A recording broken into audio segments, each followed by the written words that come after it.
Assalamualaikum warahmatullahi wabarakatuh. Hari ini cost estimation kita akan membahas mengenai engineering man hour. Kenapa ini penting? Karena untuk proyek-proyek yang tipenya adalah mengerjakan proyek-proyek engineering, seperti mengerjakan basic design, front end engineering design, ya, ataupun detail design, itu ada proyek-proyek yang memang hanya khusus untuk mengerjakan itu. Artinya bukan proyek EPC, ya, tetapi dia proyek khusus untuk konsultan. Saya kira mesti banyak sekali konsultan-konsultan yang sudah melakukan mapping terhadap percentage dari masing-masing disiplin engineering, ya, berapa persen masing-masing. Ini hanya secara general saja sebagai contoh saja, ya. Silahkan bisa dipakai atau mungkin Anda punya percentage yang lain, silahkan juga, ya. Ini kurang lebihnya saja. Baik. Di sini tetap kita menggunakan, ada beberapa yang menggunakan book 1, book 2, tapi ada banyak yang menggunakan dari sisi experience yang sudah aplikatif terkait dengan beberapa konsultan yang sudah pernah kita ajak kerjasama ataupun kita sendiri kerja di situ, ya. Jadi ada beberapa yang sudah kita arrange di sini, walaupun tidak sama persis, karena itu juga ada hubungan dengan privacy dan hak cipta, tetapi paling tidak ini hanya sekedar gambaran saja, ya. Sekali lagi, plus minusnya bisa 10-30%. Oke, tapi kurang lebih seperti ini. Itu tergantung juga dengan kondisi dari plan-nya sendiri seperti apa. Banyak orang prosesnya atau banyak orang instrumennya, kita nggak tahu ini proyek apa, gitu ya. Silakan Anda bisa melakukan justifikasi sendiri. Baik, engineering approximately cost di dalam sebuah EPC cost itu kurang lebih 3-6%. Ya, tergantung dari besarnya proyek EPC itu sendiri. Kalau proyek EPC besar, tentu saja percentage dari engineering-nya itu sebetulnya kecil, 3%. Tapi kalau EPC-nya itu kecil, ya, misalnya hanya membuat semacam instrumen air system, begitu ya, tentu engineering composition-nya bisa sampai 6%. Atau dia bisa sekitar 5% apabila itu melibatkan lisensor dari sebuah sistem itu. Maka itu ada cost-nya lumayan tinggi. Ya. Kita akan membahas fokus di engineering-nya sini, walaupun sebelumnya kita juga sudah membahas mengenai procurement kurang lebih sekitar 60%, construction sekitar 20-30%. Ya, project management sekitar 3-5%, overhead ini, ya, ini tergantung dari masing-masing company. Tax ini bisa 3% untuk EPC atau 4-6% untuk engineering project. Oke, ya, kita akan fokus di engineering cost, kurang lebih sekitar sekian persen. Nah, di sini kita breakdown lagi dari yang 3-6% tadi. Keterkaitannya adalah dengan masing-masing departemen di dalam engineering. Oke. Di sini ada engineering proses. Kalau dia di sini mengerjakan proyek FEED, maka engineering proses ini yang paling besar. Porsinya bisa 50% sendiri. Tetapi kalau dia di proyek EPC, maka proses ini tidak terlalu besar. Ya, 7,6. Tapi yang paling besar adalah tergantung, ada biasanya di piping. Yang paling besar adalah di piping, kemudian di civil untuk yang EPC. Nah, jadi di sini kita sudah breakdown position untuk proses safety, material, operation, mechanical, piping. Mungkin yang agak kurang familiar adalah di material dan operation. Material ini ada di beberapa departemen atau beberapa company yang menggunakan istilah material engineer. Ya, itu agak berpisah dengan mechanical static, karena biasanya mereka ini adalah orang-orang yang sudah expert di bidang material, khususnya di pabrik-pabrik yang memang membutuhkan detailing material seperti di LNG. Ya. Itu banyak sekali jenis materialnya yang tidak common, sehingga dibutuhkan orang material. Sedangkan di sini orang operation biasanya hanya untuk melakukan pembahasan atau penelaahan terkait dengan operability. Ya, termasuk nanti terkait dengan commissioning dan lain sebagainya, itu adalah orang operation yang akan in charge. Kemudian mechanical nanti akan dibagi static dan akan dibagi rotating. Piping ini yang sudah umum, electrical dan instrumen serta civil juga sudah sangat umum.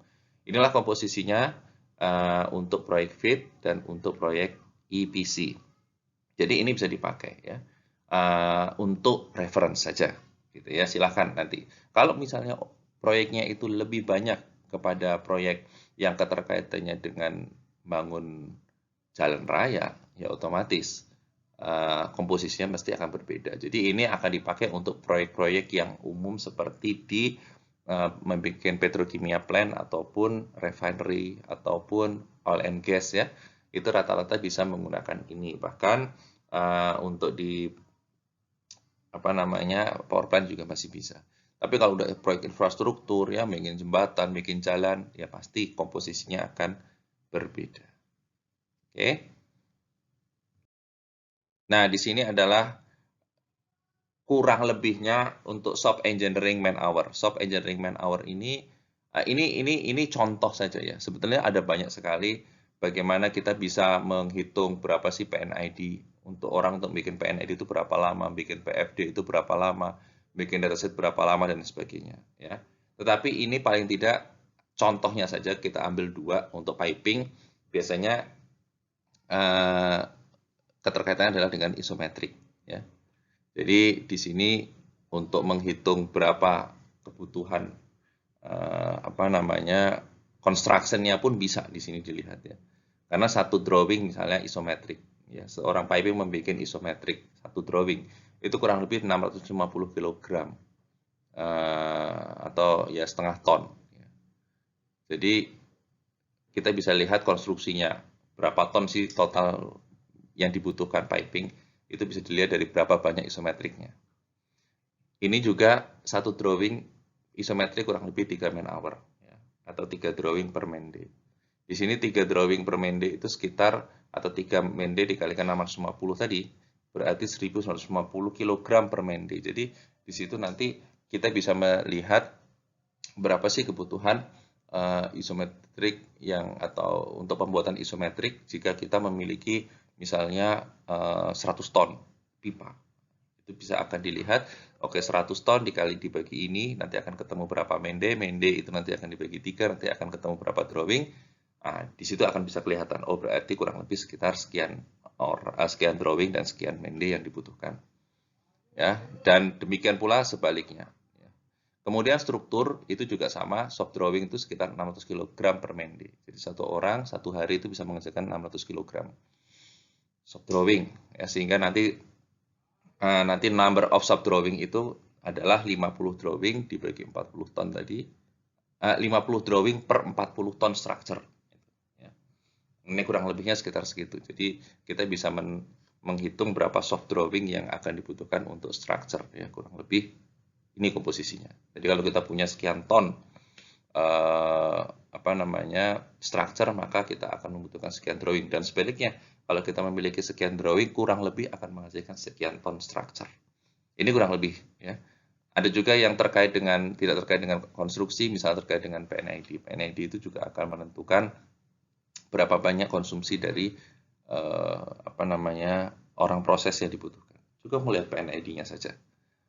Kemudian nanti orang mechanical juga cukup melihat keterkaitannya adalah misalnya kalau untuk equipment ya, berapa equipment sih yang ada gitu ya. Biasanya berapa tag number.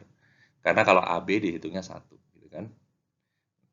Ya, ABC dihitungnya 1 gitu ya. Jadi berapa jumlah equipment yang satu tipe itu nanti akan bisa menentukan berapa jumlah mechanical engineer yang dibutuhkan. Oke, saja mungkin yang bisa kita sampaikan. Ada juga untuk commissioning ya, untuk commissioning ini walaupun ini juga bukan langsung ke engineering sebenarnya, tetapi untuk menghitung operation ketika melakukan kegiatan commissioning ini juga ada, yaitu kita berdasarkan ini alat-alat yang mau kita tes. Kalau alat digital input output gitu ya, itu kurang lebih sekitar setengah team hour istilahnya. Ya, satu tim itu terdiri dari 1 technical dan 2 skill. Setengah team hour. Jadi 1 jam ya itu dia bisa 1 jam dia bisa melakukan setengah digital. Jadi kalau 2 jam itu 1 digital input output digital bisa. Kalau analog lebih lama, dia kurang lebih 1 team hour. Ya, jadi 1 tim itu hanya bisa mengerjakan 1 dalam 1 jam bisa mengerjakan 1 digital analog. Ya, sedangkan di sini bisa mengerjakan 2 digital peralatan yang dilakukan oleh 1 tim dalam 1 jam. Tapi kalau untuk analog hanya bisa 1 alat per 1 tim per jamnya. Karena analog lebih susah ya. Analog itu seperti control valve dan lain sebagainya, pressure transmitter dan lain sebagainya. Nah, kemudian untuk function test, biasanya setelah individual test dilakukan function test. Function test dibutuhkan 4 tim per hour. Ini dilihat dari loop-nya. Kemudian lead and lag test, nah, itu dibutuhkan cukup lama. Lead and lag itu nanti biasanya adalah hubungan jika nanti high seperti apa, jika nanti high seperti apa, jika nanti low seperti apa, jika low seperti apa. Nah, itu dibutuhkan setelah individual test, setelah functional test, maka sistemnya akan dites. Kemudian langkah berikutnya adalah melakukan integration system. Integration system ini nanti akan dibuat kurang lebih sekitar 32 sampai 56 tim hour yang dibutuhkan ya. Ini untuk untuk membuat integration ini. Makanya integration plan itu cukup lama ya, yang dibutuhkan oleh suatu tim commissioning untuk menyelesaikan ini semua. Ya. Itu saja yang mungkin bisa kita sampaikan. Terima kasih. Assalamualaikum warahmatullahi wabarakatuh.